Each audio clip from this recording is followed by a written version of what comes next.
Por si la semana pasada no fue suficiente, este capítulo de The Last of Us nos recibió echándole limón a la herida. Bienvenidos a un video más, vamos a hablar de este episodio, de qué cambios hubo con respecto al videojuego, qué aciertos, qué desaciertos, y empezamos fuerte, con algo que nuevamente no está en el videojuego.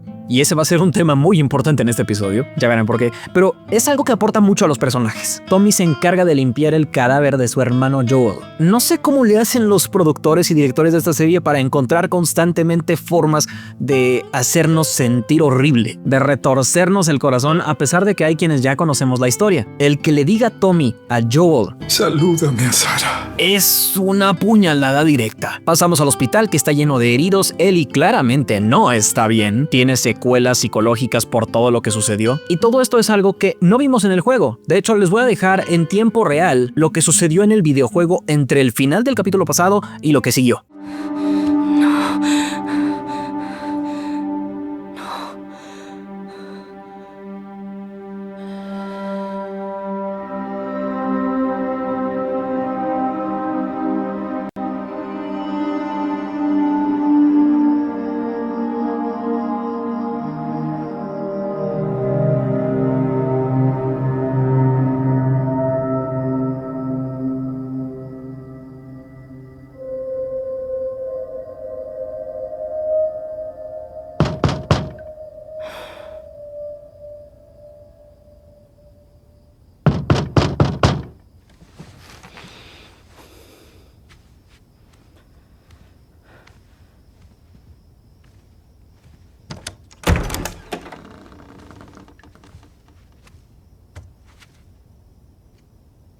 Hola.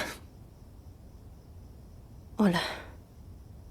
En la versión original, simplemente hubo un salto temporal y no supimos cómo fue que llegamos al punto en el que Ellie ya se dispone a salir tras los lobos. Aquí tampoco es que hayan profundizado demasiado en esa parte, fue solo la intro, pero creo que eso fue más que suficiente. Después damos un salto temporal de 3 meses y se agregó una escena con la que era la psicóloga de Joel, ¿se acuerdan? De Gale. Y ahora está hablando con Ellie, quien como buen adolescente rebelde pues no está de acuerdo con que lo haga, pero poco a poco y de manera muy inteligente Gale le saca la plática. Y no sé ustedes, pero en este capítulo yo ya noté un cambio en la actitud de Bella Ramsey en cuanto a su interpretación de Ellie. El personaje ahora sí ya se ve con una energía de alguien más adulto que en los dos primeros. No sé si es que le hicieron un cambio en el corte de cabello, no sé si tenga que ver con la mirada exactamente, pero de que algo cambió en su actuación, algo cambió. Y si ustedes también lo detectaron, díganme en los comentarios. Al igual que en el juego, Ellie entra a casa de Joel y se encuentra con sus pertenencias. Hay varias referencias que podemos ver de lo que vimos en el juego, que es algo que esta serie trabaja perfectamente bien. Por ejemplo, las estatuas de madera talladas por Joel, la música de Gustavo Santaolalla para este episodio en general, pero en especial para esta escena,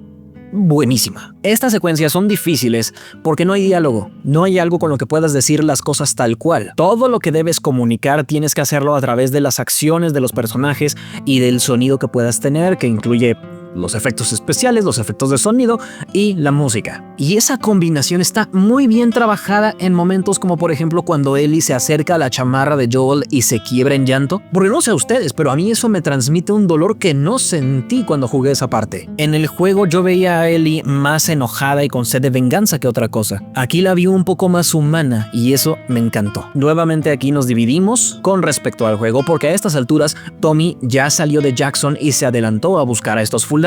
Tommy sabe quién fue quien mató a Joel, conoce a todos los del grupo porque él estuvo ahí, pero en la serie funciona diferente porque Tommy se nos muestra como uno de los líderes de Jackson y hay cosas más importantes por ahora que requieren su atención. Además recordemos que Tommy tiene un hijo y a su esposa. La decisión sobre ir a cobrar venganza, a cazar a los lobos depende del consejo de Jackson. En el juego se brincan esto y nos vamos directo a cuando Ellie y Dina toman un caballo, María se los da porque sabe que no va a poder detenerlas y siguen adelante con la historia. Un toque sutil y abriendo un paréntesis en todo esto, que me gustó y que le agregó realismo a la escena fue que se puso a llorar un niño al principio de la conferencia y que alguien grita a quien está hablando ¡no se oye! Y es algo pequeñito, es un detalle que podría pasar desapercibido, pero que a mí me encanta que incluyan estas cosas porque hacen que se sientan más reales. Todos hemos estado justamente en una reunión más o menos del estilo y nunca falta el que se la vive tosiendo, el que habla bajito, y si bien no aportan nada a la historia como un todo, sí ayuda a construir un mundo que se siente sienta más real, con el que nos podamos identificar.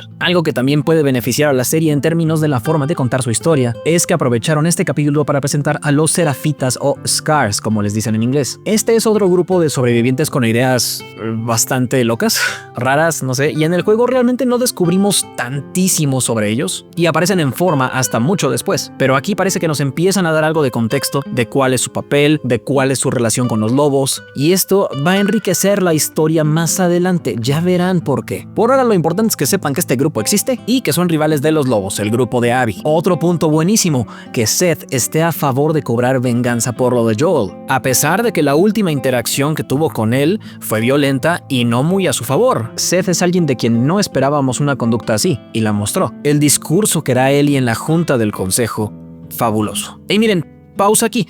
¿Se dan cuenta del patrón de todo lo que estoy destacando de este video? De los cambios que se hicieron con respecto al videojuego. Eso, amigos míos, es el arte de una adaptación. Si en el juego te tomas la libertad narrativa de hacer esto, la gente deja de jugar porque se vuelve aburrido. En el videojuego tienes que pensar en que los personajes deben seguir un camino, tienen que actuar para que tú puedas controlarlos tal cual, o sea, jugar como los personajes y divertirte. Tienes que actuar, no solo ver lo que está pasando. En una serie no tienes esa facilidad, pero puedes darte el lujo de extenderte mucho más en secuencias como estas. Puedes agregar más diálogo para contar la historia y que tengamos un contexto mucho más nutrido. Claro que hay desventajas, pero creo que tomarse el tiempo para desarrollar esta parte de la historia enriquece muchísimo lo que vendrá después. Si ya jugaron el juego, pues ya saben lo que viene, y si no, les puedo decir que pongan mucha atención a todos esos pequeños detalles de este tercer episodio, porque la dinámica central, el corazón del hilo narrativo de esta historia, está en las conversaciones, en los diálogos. Y todo esto lo confirmó Neil Druckmann, co-creador de la serie, en el documental que aparece al final de cada episodio. En conversaciones como la breve que se da entre Ellie, Dina y Seth, cuando Seth las deja salir de Jackson, ahí hay detallitos. Hay otro par de cosas que se señalaron en ese documental al final del capítulo que también aportan a la narrativa. Que Ellie se cuelga el arma como solía hacerlo Joel y que ahora es ella quien va al frente del caballo. Es una forma visual de pasar la estafeta de un personaje a otro.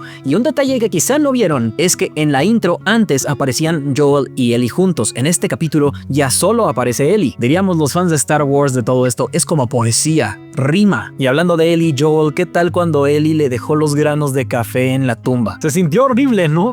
Por eso amo esta serie, porque cuando se acaban las palabras, los personajes empiezan a hablar con acciones. La conversación que decían que no iba a suceder, la que en el juego se da en el laboratorio de plantitas de Eugene entre Ellie y Dina, aparece en este episodio, solo que ahora es un campamento. Y bueno, realmente de ese punto en adelante del capítulo ya no hay tantísimo que comentar, salvo algunos momentos que nos dan una idea de lo que viene después. Y más que eso, agregan contexto para que cuando lleguen los momentos fuertes emocionalmente hablando, tengan mucho mayor peso. Como cuando Ellie y Dina encuentran los cadáveres de los Serafitas que vimos antes en el episodio, tienen la idea de que fueron Abby y su grupo quienes hicieron todo esto y como que aportan para que los odiemos todavía más. También vemos un poco del tamaño del grupo de los lobos para meter tensión al asunto y decir, chin, literalmente, bueno, no tan literalmente, pero se están metiendo en la boca del lobo. Que realmente el grupo no es tan pequeño como creen, como dijeron antes en el episodio, y que están muy bien equipados. En el próximo episodio seguramente vamos a ver el primer enfrentamiento entre los lobos, Ellie y Dina, estos que vimos al final del capítulo, al menos unos de ellos, y empezará la verdadera cacería. Estamos cerca de la mitad de la temporada. Técnicamente cuando pasemos la mitad del siguiente capítulo ya habremos pasado la mitad de la temporada. Recuerden que son solo 7 capítulos. Y considerando lo que es la historia del juego y al ritmo al que vamos avanzando, yo diría que en esta temporada vamos a llegar hasta lo que podemos considerar la mitad del juego. No quiero dar spoilers por si no lo han jugado, pero para quienes ya lo hicieron, creo que en donde vamos a tener el momento de suspenso al final de esta temporada es en el momento del cambio. Y lo que sigue vendrá en la temporada 3, que ya está confirmada. ¿A ustedes qué les pareció el episodio de esta semana? ¿Están de acuerdo con que ahí es donde va a terminar la historia? ¿O creen que nos extenderemos un poco más? ¿Adelantarán puntos que vimos más adelante en el juego? ¿Nos cambiarán un poco el orden? Ya veremos, y si tienen teorías o ideas sobre lo que podría pasar, con todo gusto leo sus comentarios y sugerencias para otros temas de videos, ya sea de The Last of Us o de alguna otra saga. Yo seguiré acá con mi contenido. El próximo video será nuevamente de Star Wars, porque se acerca el segundo arco de Andor. Si te gustó el contenido, ya sabes que agradezco mucho tu like, que te suscribas. Poco a poco esta comunidad sigue creciendo. Yo seguiré haciendo la mayor cantidad de videos que pueda para ustedes, para disfrutar de estos universos que tanto nos gustan. Yo soy JP, nos vemos en el siguiente, y hasta entonces recuerden, la vida sigue, incluso en los peores momentos.